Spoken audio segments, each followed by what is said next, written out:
হাতে গোনা কয়েকদিন আর শেষ 4 মাস, অর্থাৎ 4 মাস, এই 10-15 দিন বাকি আছে আপনাদের সাড়ে সাথী শেষ হতে।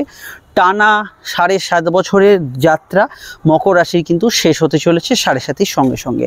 তো এই শেষ 4 মাসে কোন কোন বিষয়গুলো আপনাদের মাথায় রাখতে হবে সেটা আজকের আলোচনার মুখ্য এবং আলোচ্য বিষয়, সেটাই হচ্ছে আমাদের আজকের টপিক। আমরা এই শেষ 4 মাসের যে বিষয়টা মকরের ক্ষেত্রে অ্যালার্ট থাকতে হবে এবং যে বিষয়গুলোর ভালো ফল আপনাদের নিজেদের দ্বারা সংগঠিত হবে সেগুলো জানাবো। সাড়ে সাথী শেষ হওয়ার পর আপনারা কি অবস্থায় পড়বেন সেটা আমি আলাদা একটা টপিকের ভিডিওতে আলোচনা করছি, একসাথে আলোচনা করলে আপনাদের বুঝতে অসুবিধা হবে। তো প্রথম যে বিষয়টা আমরা এখানে দেখব, শনির বক্রতা কেটে গেছে। শনি আবার মার্গী, অর্থাৎ আপনাদের শরীর মনের ওপর শনির একটা প্রচণ্ড প্রভাব কাজ করছে। আপনাদের রাশিগত ক্ষেত্রে অত্যন্ত একটা শক্তিশালী প্রভাব শনি কিন্তু দিচ্ছে এবং সাড়ে সাথীর প্রভাবও খানিকটা বৃদ্ধিও হয়েছে। তো এখানে আমরা যদি দেখি বর্তমানে যে সময়টা আজকের দিনে দাঁড়িয়ে 2024-এর একদম শেষ দিকটা যদি দেখি, শনি কিন্তু রাহু নক্ষত্র শতভিষায় অবস্থান করছে এবং এই শতভিষার অধিপতি রাহু বর্তমানে তৃতীয়ভাবে অবস্থান করছে। তৃতীয় হচ্ছে উদ্যোগ, আমাদের সাহস, পরাক্রম, প্রচেষ্টা, এবং তৃতীয় অবশ্যই আমাদের কমিউনিকেশান, কানেকশান, যোগাযোগ।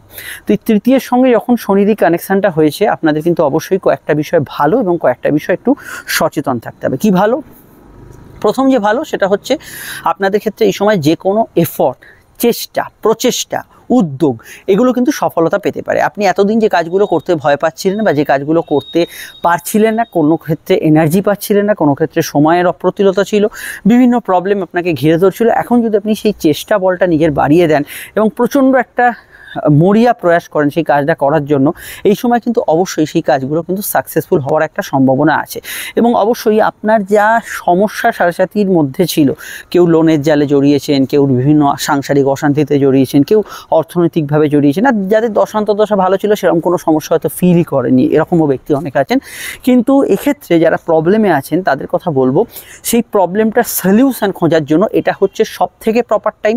নভেম্বরের শেষ দিকটা এবং ডিসেম্বরের যে পুরো সময়টা, এই সময়টা হচ্ছে আপনারা প্রত্যেকে প্রপার টাইম প্রবলেমের সলিউশন খোঁজার জন্য। তার কারণ হচ্ছে এই সময় যেহেতু শনি শতভিষা নক্ষত্রে আছে এবং শতভিষা যেটা আমরা দেখি 100 জন হিলার বা 100 জন এমন ব্যক্তি যাদের কাছে শত সমস্যার সমাধান আছে, এই নক্ষত্রে যেহেতু শনি অবস্থান করছে, এই সময়টাই সাড়ে সাথীতে যে ক্ষয়ক্ষতি হয়েছে সেটা পরিকল্পনা মাফিক ঠিক করার জন্য সবথেকে আইডিয়াল সময়।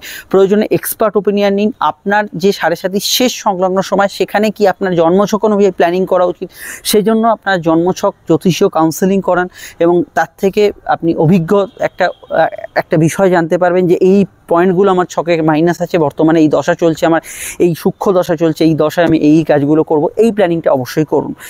এবং অবশ্যই যারা উদ্যোগী ব্যক্তি, যারা পরিশ্রমী ব্যক্তি, তাদের ক্ষেত্রে সাড়ে সাথী শেষ সংলগ্ন সময়টা বরদান স্বরূপ এবং অবশ্যই এখানে পজিটিভ ভাইব্রেশন পাবেন। খেয়াল কি রাখতে হবে? খেয়াল যেটা রাখতে হবে, আপনারা যদি ফেব্রুয়ারি অবধি সময়টা দেখেন, ডিসেম্বরের শেষে তো শতভিষা নক্ষত্র শেষ হয়ে যাবে, তারপরে বৃহস্পতি নক্ষত্র পড়বে পূর্ব ভাদ্রপদ এবং বৃহস্পতি বকরি থাকবে ফেব্রুয়ারি অবধি।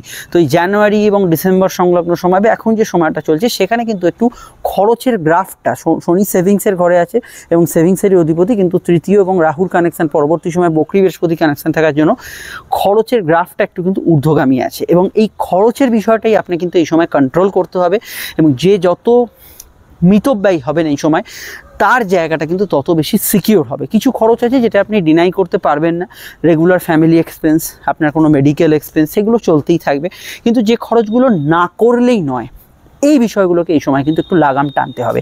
নচেত কিন্তু সাড়ে সাথীর শেষ দিকটায় কিছু বিষয় এই মাস দুয়ে কিন্তু একটু অযাচিত খরচ বা অত্যধিক ব্যয় হওয়ার সম্ভাবনা রয়ে যাচ্ছে, এই বিষয়টা আপনাদের খেয়াল রাখতে হবে। নতুন করে বিদেশ যাত্রা, দূরযাত্রার সম্ভাবনা এই সময় কিন্তু লাগু হতে পারে এবং দেশের মধ্যেও কাছাকাছি জায়গায় কোনো জায়গায় যাত্রার সম্ভাবনা এই সময় লাগু হতে পারে। কোনো শর্ট ডিস্টেন্স ট্রাভেলের মাধ্যমে নতুন কিছু অপরচুনিটি, সুযোগ, যাত্রায় লাভ হতে পারে। তবে আমি একটা কথা বলবো, চাকরি সূত্রে কোনো জায়গায় শর্ট ডিস্টেন্স ট্রাভেল করতেই পারেন, সেখান থেকে লাভ পাবেন। তবে বিদেশ যাত্রা যদি কোনো সুযোগ এই সময় আসে, অ্যাভেল করবেন। কিন্তু যেহেতু বৃহস্পতি বকরি হয়ে আছে, তো এক্ষেত্রে রাহু বৃহস্পতির ঘরে আছে, এক্ষেত্রে আপনাদের একটা জিনিস খেয়াল রাখতে হবে, একটু দশান্তদশাটা কাউন্সেলিং করেই কিন্তু আপনারা এই সময় এগোবেন। এটা হচ্ছে সাড়ে সাতির এফেক্ট। আর কি অবস্থায়? আর একটা অবস্থা থাকছে যেখানে সাড়ে সাতি আপনাকে একদম পুরোপুরি একদম ডিস্ট্রয় করে দিয়েছে, এরকম একটা অবস্থার মধ্যে যারা আছেন, যারা একদম দুকুলে শুধু জল দেখতে পাচ্ছেন, এরকম একটা অবস্থা, সেক্ষেত্রে আমি আপনাদের বলবো এই সময় আপনার যারা কাছের মানুষ বা আপনার যারা বন্ধু স্থানীয় সার্কেল, আপনার যারা ফ্যামিলি ফ্রেন্ডস, এদের সঙ্গে কিন্তু আপনি এই সময় সদ্ভাব রাখার চেষ্টা করুন।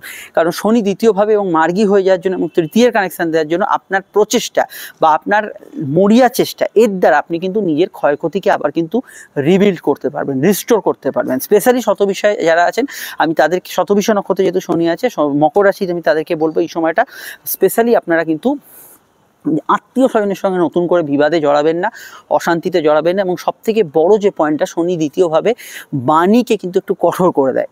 কথা একটু পরিমিত বলবেন, যতটা পারবেন সফট কথা বলার চেষ্টা করবেন। ফ্যামিলির ব্যক্তিদের কোনো বা ভাই বোন স্থানীয় কোনো ব্যক্তিদের এই সময় আঘাত করবেন না। এই জায়গাটা আপনাকে কিন্তু এই সময় ফলো করতে হবে। এই জায়গাটা অবশ্যই আপনাদের আমি খেয়াল রাখতে বলবো।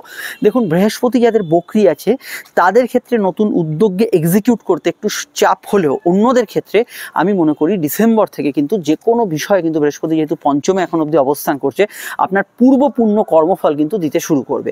পূর্বপূর্ণ কর্মফল মানে যেটা আপনার আটকে ছিল, ধরুন অফিসের কোনো টাকা আটকে আছে, সেভিংসের কোনো পাওনা গন্ডা আটকে আছে, কারোর থেকে কোনো কোটেশন ইত্যাদি আটকে আছে, কোনো টেন্ডার দিয়েছিলেন সেটা আটকে আছে, সেগুলো কিন্তু পাস হওয়ার জায়গাটা বা সেগুলো এগিয়ে যাওয়ার জায়গাটা এখানে কিন্তু পাবেন। কিন্তু আপনার প্রচেষ্টা এই সময় কিন্তু 100% হওয়া দরকার। তো এই যে 7.5 শেষ সংলগ্ন সময়টা, এই জায়গাটা খেয়াল রাখবেন। আর কি কি খেয়াল রাখতে হবে সেটা বলার আগে একটু বলে দিই। আপনারা স্ক্রিনে যে নাম্বারটি দেখছেন, এটা আমাদের যোগাযোগের নাম্বার। যদি প্রয়োজন বা সমস্যা থাকে এই নাম্বারে কল বা হোয়াটসঅ্যাপ করে বুকিং করে বাড়িতে বসে ফোনে আপনি যাবতীয় আলোচনা আমাদের সঙ্গে সেরে ফেলতে পারেন। অবশ্যই চেম্বারে আসতে পারেন, কোনো প্রবলেম নেই। এই নাম্বারে যোগাযোগ করে নেবেন এবং অবশ্যই সেখানে দীর্ঘ, বিস্তারিত এবং গোপনীয়তা মেনটেন করে আলোচনা পাবেন সব ক্ষেত্রেই। আপনি যদি ভিডিওটি এখন ফেসবুকে দেখেন, পেজটি ফলো করে লাইক করবেন। ইউটিউবে দেখলে চ্যানেলটি সাবস্ক্রাইব করে বেল আইকনটা প্রেস করবেন। আর ইনস্টাগ্রামে যারা আছেন আমাদের পেজটি ফলো করে নেবেন। এই পরিষেবাগুলো সম্পূর্ণ নিঃশুল্ক, শুধু আপনার আমার যাতে যোগাযোগটা কোটি কোটি মানুষের মধ্যে বিচ্ছিন্ন না হয়ে যায় সেটাই করে রাখা। ভিডিওটি লাইক এবং শেয়ার করে দেবেন যাতে অন্যান্য মকরের বন্ধুবান্ধবরা এই ভিডিওটি পেয়ে যান। আর যে বিষয়টা আপনার এখানে গুরুত্বপূর্ণ, এটা আমি অবশ্যই বলবো, যেহেতু রাহুর প্রভাবিত এই সময়টা আছে, লোভ প্রলোভনকে সংবরণ করা। 7.5 শেষ পর্যায়ে এবং রাহুর কানেকশন দ্বিতীয়ভাবে আছে, যতই শতবিষয় নক্ষত্রে থাক, এখানে কিছু লোভ, কিছু অনৈতিক বিষয়ের হাতছানি থাকতে পারে, কিছু শর্টকাট ওয়ে থাকতে পারে। আমি শুধুমাত্র শর্টকাটকে নেগেটিভ বলবো না, কিন্তু যেখানে অনৈতিকতা আছে, যেখানে হয়তো আপনার কোনো বিষয়ে কাউকে ঠকানোর টেন্ডেন্সি আছে, এগুলো সম্পূর্ণ এই সময় বিবর্জিত। যদি আপনি এটা করেন, 7.5 কিন্তু শেষ কামড়টা আপনাকে কিন্তু হজম করতে হবে। এটা কিন্তু খেয়াল রাখবেন, কোনো রকম অনৈতিক ফাঁদে এই সময় পা দেবেন না। ন্যায় পথে যতটুকু আপনার সৎভাবে আসছে ইনকাম, তার ওপর কিন্তু অবশ্যই খেয়াল রাখবেন। 2 নম্বর বিষয় হচ্ছে, এই সময় যে ব্যবসা বা যে চাকরির ধরনগুলো বেশি পজিটিভ থাকবে, সেই এখানে হচ্ছে সেবামূলক কাজ, কোনো রিপেয়ারিংয়ের কাজ, কমিউনিকেটিভ কাজ, সেলসের কাজ, ফিল্ড ওয়ার্কিংয়ের কাজ, ঘুরে ফিরে কাজ, আউটডোর ওয়ার্কস, এগুলোতে বেশি ভালো ফল পাবেন। এবং জানুয়ারি থেকে স্পেশালি আপনার বৈদেশিক কাজ, ইম্পোর্ট এক্সপোর্টের কাজ, আগের কাজগুলো থাকবে, তার সঙ্গে ইম্পোর্ট এক্সপোর্টের কাজ, বৈদেশিক কাজ, যে কোনো ধরনের ক্রিয়েটিভিটির কাজ, টিচিং প্রফেশন, কথা বেছে যারা খান, যারা গান বাজনা ইত্যাদি করছেন, এগুলোর মধ্যে কিন্তু এই বিষয়টা বিশেষিত হবে। এই বিষয়টা অবশ্যই কিন্তু খেয়াল রাখতে হবে। ভ্রমণ পেশার ক্ষেত্রে সময়টা কিন্তু খুব ভালো যাওয়ার সম্ভাবনা এই সময়কালে অবশ্যই কিন্তু পাবেন। এখানে 7.5 যেহেতু শেষ হচ্ছে, এবং এখানে অবশ্যই এটা খেয়াল রাখবেন, কোনো কাগজে সই করার হলে, কোনো এগ্রিমেন্টাল ডিল করার হলে, কোনো পলিসি টলিসি খুলছেন, সেখানে যে শর্তাবলীগুলো থাকে সেগুলো কিন্তু যতটা সম্ভব, যত খুঁটিয়ে দেখা যায় সেগুলো কিন্তু দেখে নেবেন। এবং কাগজপত্রে কোনো ডিল, এগ্রিমেন্টাল সাইন এগুলো করার ক্ষেত্রে অবশ্যই এই সময়টা কিন্তু একটু সচেতন থাকবেন। এই বিষয়টা আপনাদের কিন্তু আমি অ্যালার্ট করে দিলাম শেষ 4 মাসের হিসেবে। কেরিয়ার রিলেটেড বিষয় থেকে কোনো ট্রান্সফারের সম্ভাবনা আছে, জব চেঞ্জ বা ট্রান্সফার, এগুলোর সম্ভাবনা অবশ্যই আছে।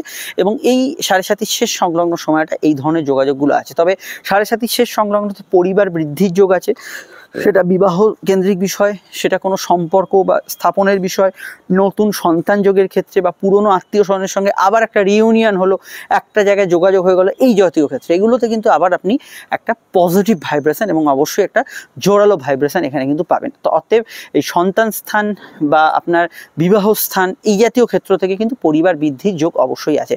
অবশ্যই পারিবারিক কোনো মামলা মোকদ্দমা এগুলো চললে, এগুলো যদি নিষ্পত্তির কোনো জায়গা পান এই সময় মিটিয়ে নিন। কে লাভ করলো কে লস করলো সেটা অতটা বেশি মাথায় রাখবেন না, যদি মেটানোর থাকে একটু কম্প্রোমাইজ করো, এটা কিন্তু মিটিয়ে নেওয়ার যদি সময় পান এই সময়টা মিটিয়ে নিন, সেটা আপনাদের ক্ষেত্রে ভালো হবে। দাঁতমারি, ইএনটি রিলেটেড ব্যথা বেদনার বিষয়, এই জায়গাটা খেয়াল রাখবেন। বৃহস্পতি রাহু নেগেটিভে থাকলে হাতে এবং কানের ব্যথা বেদনা, অল্প বিস্তর ঘুমের ডিস্টারবেন্স এই 4 মাসের মধ্যে অবশ্যই কিন্তু থাকতে পারে। আমি আপনাদের বলবো, দেখুন পার্সোনাল দশ অন্তর্দশার একটা ম্যাটার করে। প্রত্যেকে যেমন সাড়ে সাথীতে খারাপ ফল পায় না, প্রত্যেকেও ভালো ফল পায় না, কারণ সাড়ে সাথীর মধ্যে থাকা দশা, অন্তর্দশা, সূক্ষ্ম দশা। তো এই দশাগুলোকে ভালো করে আমরা যদি লোকেট না করি, আপনার শনি কী পজিশানে আছে, কোন নক্ষত্রের কানেকশান দিয়েছে, এইগুলো ভালো করে লোকেট না করলে আমরা কিন্তু একদম পিন পয়েন্ট প্রেডিকশানে যেতে পারি না। আমি এখানে যতটা বললাম সেটা অনেকটা বললাম, এবং যতটা আমার এখান থেকে এখানে ভয়েস ওভারে বলা সম্ভব ততটাই আমি আপনাদের বললাম। এর বাইরে যে বিষয়গুলো সাড়ে সাথীর থাকছে সেগুলোর জন্য আমাদের জন্মছক কাউন্সেলিং করতে হবে। সাড়ে সাথীর পরবর্তী সময় আপনারা কেমন থাকবেন, আপনার লগ্ন কি, লগ্ন চার্ট কী বলছে, তো সেই বিষয়গুলো অবশ্যই কিন্তু আমি আপনাদের এখানে দেখাতে বলবো। যে কোনো জ্যোতিষীকে দেখাতে পারেন, আমাদের নাম্বার যোগাযোগে পেয়ে যাচ্ছেন। এর পরে ভিডিওটা আসছে সাড়ে সাথীর পরবর্তী অবস্থাটা আমি আপনাদের জানাবো, তখন কি হবে না হবে সেটা ছোট করে জানিয়ে দেবো। অবশ্যই আপনারা নাম্বার পেয়ে গেছেন, যোগাযোগ করে নেবেন। আজকে দৈনিক রাশিফলটা দেখে যাবেন, এন্ড স্ক্রিনের ফটোটি 2025 সংক্রান্ত ভিডিওগুলি দেখে নিন। সকলে ভালো থাকবেন, নমস্কার।